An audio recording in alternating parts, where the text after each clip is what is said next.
Приветствую вас на нашем канале. Сегодня мы продолжим разговор о матрице времени и посетим места, в которых происходит явное и неявное изменение временной проекции. Попытаемся сделать шаг в неизведанный мир.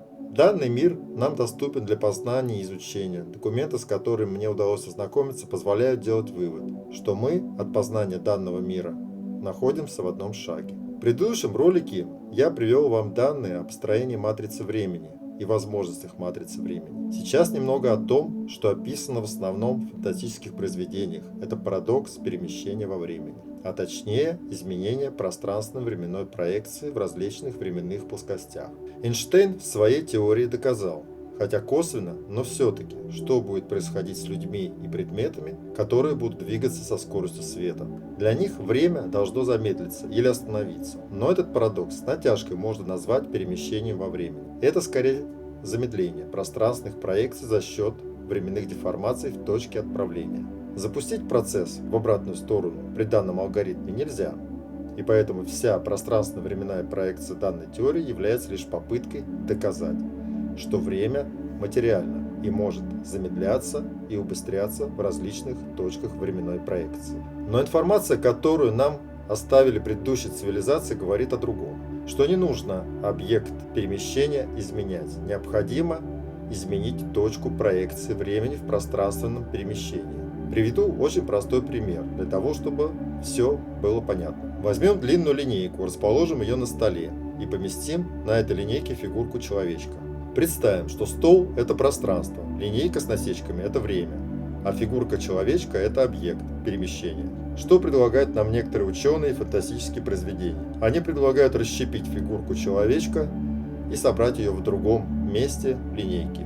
И тогда произойдет перемещение во времени. А теперь представим, что оставив фигурку человечка на месте, мы сместим линейку, точнее время, по столу. Фигурка человечка оказалась в другом времени, но в том же пространстве.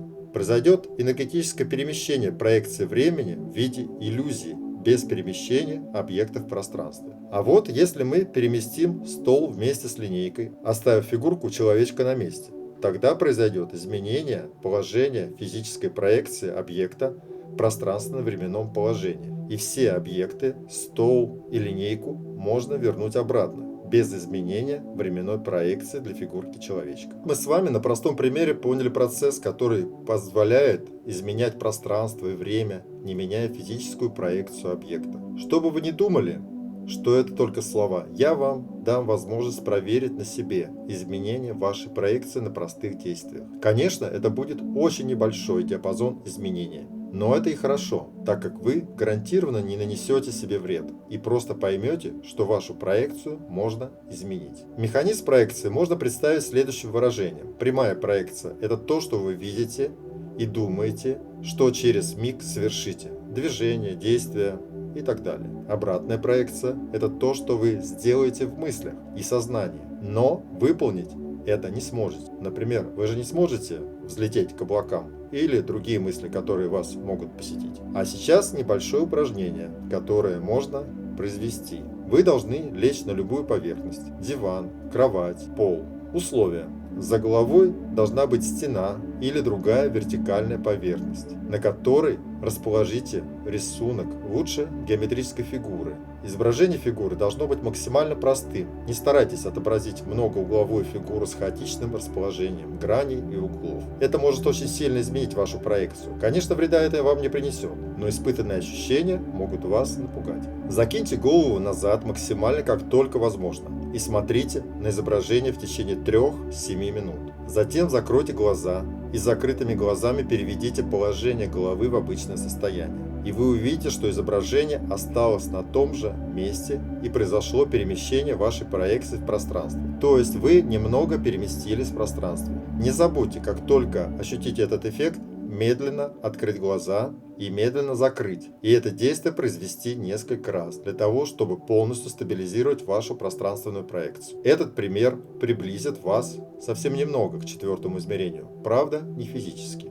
а только энергетически. Продолжим знакомиться с материалами, а точнее попытаемся понять, как мы можем хотя бы заглянуть в мир прошлого или будущего и в другие пространственно-временные проекции. Давайте немного поговорим о таинственной Шамбале, которая массово освещена в различной литературе. Но о Шамбале мы знаем настолько мало, но в то же время она постоянно влияет на наш мир. Где расположена Шамбала и как ее увидеть и посетить? Вот 3 вопроса, которые задают люди, прочитав о данной стране. Но все очень непросто. Мы рассматриваем эту страну не иначе как тайный вход, в который мы можем войти. Но все намного проще и в то же время сложнее. Шамбала – это мир, в котором происходят некоторые непостижимые нам процессы и другая жизнь. Есть много авторов, которые описывают Шамбалу, но чаще всего это домыслы, и они ничего общего не имеют с реальными данными. Шамбалу Блаватская называла тем местом, где последние выжившие с Лемурии нашли свое прибежище. Это, конечно, верно, но данные, которые стали мне доступны, несколько расширяют сведения о Шамбале и ее местонахождение. И что такое на самом деле она представляет, сейчас мы будем разбираться. Теперь по порядку. О состоянии самати я уже говорил и добавлю совсем немного. Самати – это самоконсервация физического тела с полным сохранением энергетической жизни, так и для поддержания физического тела. Пещеры Самати расположены на Тибете и в других местах Земли. На Тибете в пещерах Самати находятся атланты и лемурийцы. В других местах находится еще хранилище более древней сверхцивилизации. Она не является земной, а хранилища, которые находятся в разных точках Земли, служат для сохранения жизни на Земле и управления ей. В данных хранилищах находится что-то типа оборудования или установки. Оно предназначено для того, чтобы управлять всеми процессами на нашей планете. Данные установки работают полностью автономно. Ввиду огромной значимости подобных хранилищ, они не могут быть легкодоступными. Они наделены мощной энергетической и физической защитой, которую обойти современным земным технологиям невозможно. Но это очень хорошо. В страшном сне мне хотелось бы увидеть, что данные хранилища станут доступны для современных людей. Можно легко догадаться, чем закончилось бы для всей планеты посещение хранилища людьми. Данная сверхцивилизация является определяющей для жизни Земли. Они создали много загадок в древности,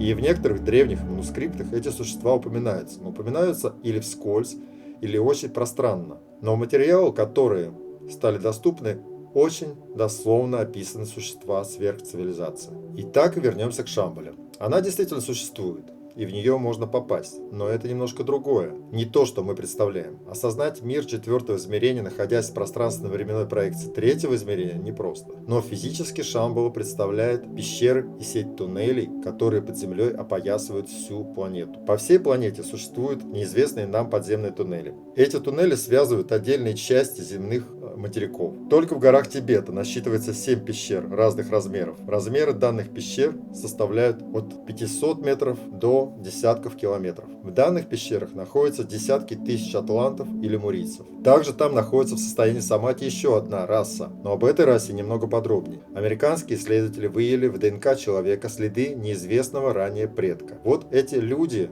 неизвестной расы также находятся в пещерах Самати и являются по сей день жителями подземных туннелей и городов. Но к этой неизвестной расе жителей Земли мы еще вернемся. Так вот, мы с вами выяснили, что Шамбала – это пещеры, туннели, которые находятся в Тибете. Поэтому никто не смог и не сможет попасть в Шамбалу физически. А энергетически сейчас многие монахи общаются с существами, с людьми, находящимися в состоянии самати. Но данные пещеры надежно защищены. И только единственная успешная попытка проникновения с извлечением одного существа Атланта была проведена в коммунистическом Китае. Очень большую цену Китай заплатил за это. И после этого проникновения все государственные программы по изучению и проникновению были в Китае запрещены. Давайте разберемся, с какой целью, кем были созданы данные пещеры и туннели под всей землей. Под Северной Америкой существуют подземные вертикальные и горизонтальные тоннели с обожженными стенками. Они находятся в идеальном состоянии, как будто бы кто-то ухаживает за ними. В современном Крыму есть пещера мраморная. Если спуститься, то можно попасть в громадный зал в виде трубы, уходящий вглубь горы в сторону моря. Стены трубы хорошо сохранились, на них нет следов эрозии. А у горы Арус находятся туннели, один из которых ведет по направлению именно к Крымскому полуострову, а другой пролегает через Краснодар, Ейск и Ростов-на-Дону до самого Поволжья. В Южной Америке в ходе исследования под поверхностью пустыни Наска были обнаружены многокилометровые тоннели, по которым до сих пор течет очень чистая вода. Исследования, проведенные НАСА, обнаружили подземные города, а также подземную разветвленную сеть тоннелей 1000 километров на Алтае, Урале, Пермской области, Таньшане, Сахаре, Южной Америке. Эти подземные города и тоннели созданы неизвестными существами и оборудованием, которым не обладает современная человеческая цивилизация. Под всей землей проложена целая сеть тоннелей, ведущих в любую страну и по всем материкам. Эти тоннели выжжены в подземных скальных породах, и их стенки гладкие, как стекло, и обладают необычайной крепкостью. Под землей в подземных городах живут древние существа, населяющие наш мир миллионы лет. Они мудрые, научно развитые. Эти люди живут под землей и создали там собственную цивилизацию, дающую им все необходимое. Они не стремятся иметь контактов с людьми, которых считают слишком агрессивными и с неистребимым захватническим геном. Многие видели НЛО или слышали о них. Это и есть проявление этой цивилизации. Эти существа чем-то похожи на обычных людей и очень долго живут, по людским меркам почти бессмертны. Они появились на нашей планете миллионы лет назад. Скорее всего, это и есть цивилизация, построенная фаэтонцами после гибели их планеты. А существа, которые обитают под землей, это и есть люди, только с измененной генетической программой. Они живут по другим принципам, чем современное человечество. Может, когда-то они станут также жителями не подземного мира, а переселятся на материки, которые населяем мы, и наш мир станет лучше, без войн и злобы и ненависти, которая окутывает человечество многие тысячи лет. На сегодня мы заканчиваем наш с вами разговор. В следующем выпуске продолжим разговор о матрице времени, загадочных местах, где можно прикоснуться к другим измерениям. И пойдем дальше и поговорим о следующей конструкции, в которой находится сама матрица времени. Всего хорошего, до новых встреч, подписывайтесь на наш канал. И если вам понравился материал, ставьте лайки и оставляйте комментарии.